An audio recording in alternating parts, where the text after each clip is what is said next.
दोस्तों, uric acid आपकी body का वो वेस्ट मटेरियल है जो अगर बढ़ने लग जाए और हमारी बॉडी के अंदर ही जमा होने लग जाए तो इससे काफ़ी समस्या होने लगती हैं।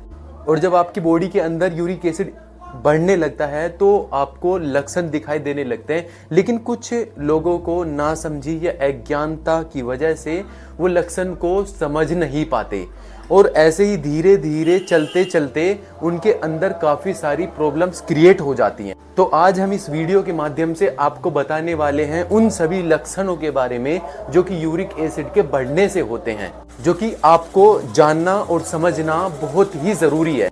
साथ ही साथ बात करेंगे कि यूरिक एसिड का नॉर्मल लेवल कितना रहना चाहिए और जब अगर यूरिक एसिड का लेवल बॉडी के अंदर बढ़ जाए तो हमें किन किन चीज़ों का खाना चाहिए और किन किन चीज़ों को खाने पीने से परहेज करना चाहिए, क्योंकि आपकी डाइट ही एक ऐसी चीज़ है दोस्तों जो आपके यूरिक एसिड को मेंटेन करने में मेन रोल प्ले करती है। तो चलते हैं इस इंफॉर्मेटिव वीडियो की तरफ।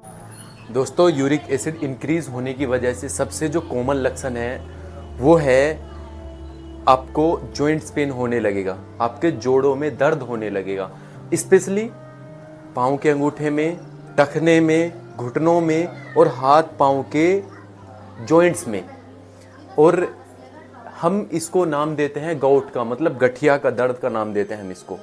और कभी कभी इन जॉइंट्स में सूजन भी आ जाती है, क्योंकि जो यूरिक एसिड के क्रिस्टल बन जाते हैं और वो क्रिस्टल आपके जॉइंट्स में इकट्ठा हो जाते हैं और इरिटेशन पैदा करते हैं, जिसके कारण जोड़ों के अंदर सूजन पैदा हो जाती है। यूरिक एसिड इंक्रीज होने की वजह से आपको बार बार urinary tract infection means UIT भी हो सकता है, बार बार होता रहता है। तो ये भी इसका एक मेन लक्षण हो सकता है। जिन लोगों का यूरिक एसिड अक्सर बड़ा होता है उन लोगों में किडनी स्टोन की प्रॉब्लम्स भी देखने के लिए मिलती है, क्योंकि और अगर बार बार किडनी स्टोन हो रही है तो आपको जांच करानी चाहिए कि हमारा यूरिक एसिड बढ़ा हुआ है, क्योंकि ये यूरिक एसिड बढ़े हुए की तरफ ही इशारा हो रहा है। एक और प्रॉब्लम हो सकती है जो कि अनएक्सप्लेन वीकनेस मीन्स, मतलब जो पेशेंट एक्सप्लेन नहीं कर पाता, बता नहीं पाता कि हमें कमज़ोरी किस वजह से, क्योंकि वो समझ ही नहीं पाता कि उसको कमज़ोरी किस वजह से। ये भी एक यूरिक एसिड इंक्रीज होने की तरफ ही इशारा करता है। अब बात करते हैं कि कैसे कंफर्म करें कि हमारा लेवल यूरिक एसिड का नॉर्मल है या बढ़ा हुआ है। तो सिंपल सा है कि आप अपनी ब्लड टेस्ट कराएं, उसमें पता चल जाता है।